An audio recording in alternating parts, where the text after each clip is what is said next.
Earlier I said you were an author as well. I think you must have the most books I've ever seen. But you're coming out with some new books. Can you tell us about them? Yes, of course. Yeah, I discovered very early on in my speaking career that I needed some way to be introduced. And I was listening to a radio program. This is an afternoon radio program. When you're quiet, this is what you tend to do, at least what we used to do to ladies' programs and the women's programs in the afternoon. And somebody introduced as the author of a particular subject, and they have the authority on this particular subject because they're the author. And I thought that's cool. Actually, I could, if I could write a book, and I've never written a book before, nor considered myself to be an author. But if I write a book, then suddenly, I'm the authority on the subject that I've written about. Mm. So I rolled up my sleeves and I set myself the task of writing a book. And I had time. So I wrote my first book, Presenting for Profit, which I was very proud of. Not my best book. In fact, probably one of my worst books, but I was very proud of it. And it gave me the opportunity to suddenly be introduced to audiences around the country as Richard Mulvey, the author of. And that gave me some authority. So that's why I started writing. And I discovered that people like to read shorter books. And so I started to write a series of pocket guides on a variety of different subjects, those subjects that I was speaking on. And those pocket guide series books sold very, very well indeed. I sold nearly 100,000 of those little A6 pocket-sized books. So not only was I the author, but I was a successful author of, and had 6 bestsellers. And so I was, quite proud of that stuff. And so I continued to write. I slowed down a little bit, but recently I've started doing an awful lot more writing. I'm passionate about writing now. If I'm not writing a book, I'm writing a blog article or writing a new program for a training course or one thing and another. And so newspaper, magazine articles, whatever. And recently, this year, I've published 2 books.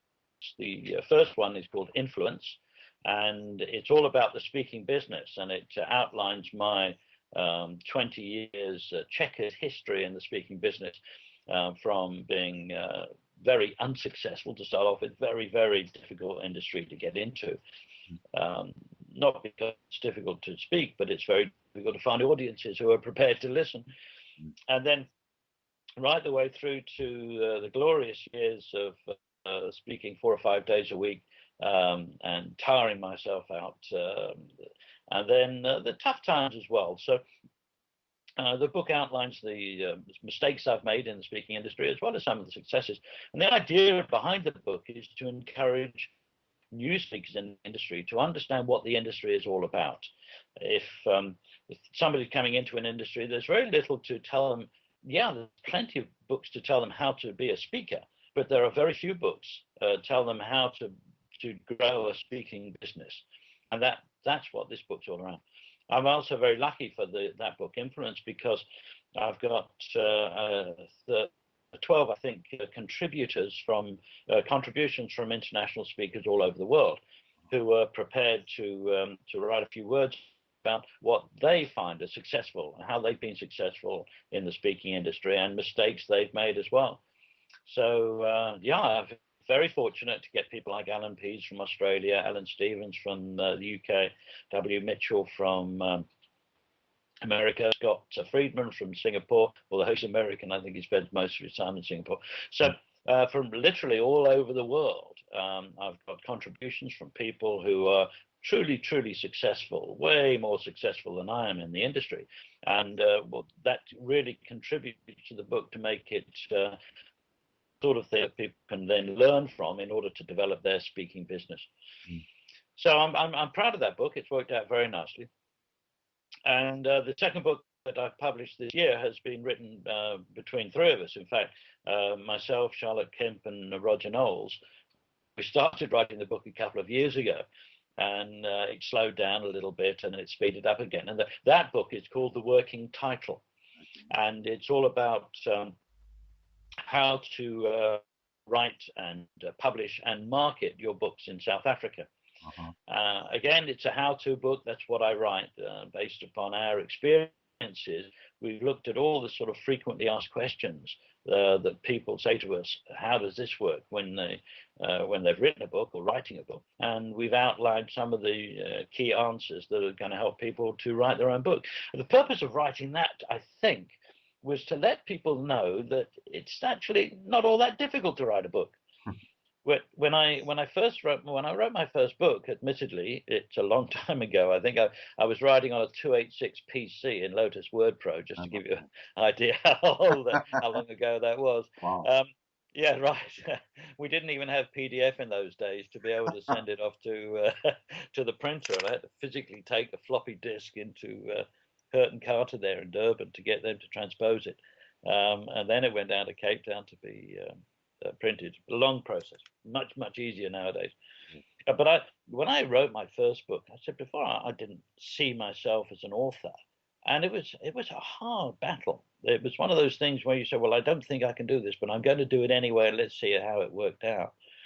Nowadays, the book, I guess, is designed to show people, in fact, anybody can be an author if they want to. If you can read, you can write. Of course, you'll need help if you want to write well. But being an author is, well, it's a wonderful thing to do. And of course, from my perspective as a speaker, it gives you the authority on the subject when you're introduced as a speaker. And where can people buy these books?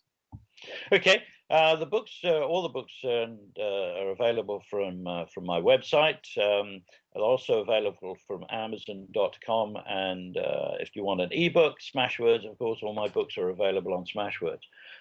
So that's www.smashwords.com. So all the books are available there. You can chase off after them and download them for your Kindle or for your iPhone or iPad, or of course, if you are unlucky enough unlucky to have any of those items, you can actually get the real paper version, which few people get nowadays. But the paper version is available from my website, which is www.richardmulvey.com. Okay. Care to share some tips on how to build your speaking business? Oh, yeah, all right. How long have we got here? Now, you know as well as I do that developing a speaking business is really tough. Yeah. And it's the easy part is developing the skills to speak. The hard part is to get the business right. And as soon as I think I'm getting it right, the situation changes, and apparently it's wrong again. So all I can really share with people is the mistakes I've made and the successes I've made, and how perhaps they can learn from one and apply the other. To start off with, I think you've got to understand that having a speaking business is not a hobby. This is a business, and like any other business, you've got to take yourself seriously. So start with a business plan. So often people say, well, I'm a speaker, and so I can earn a few rand. I've just been retrenched, perhaps from a human resources department, and I've got, I don't know, 100,000 in the bank, so I can manage to last for a year or two. And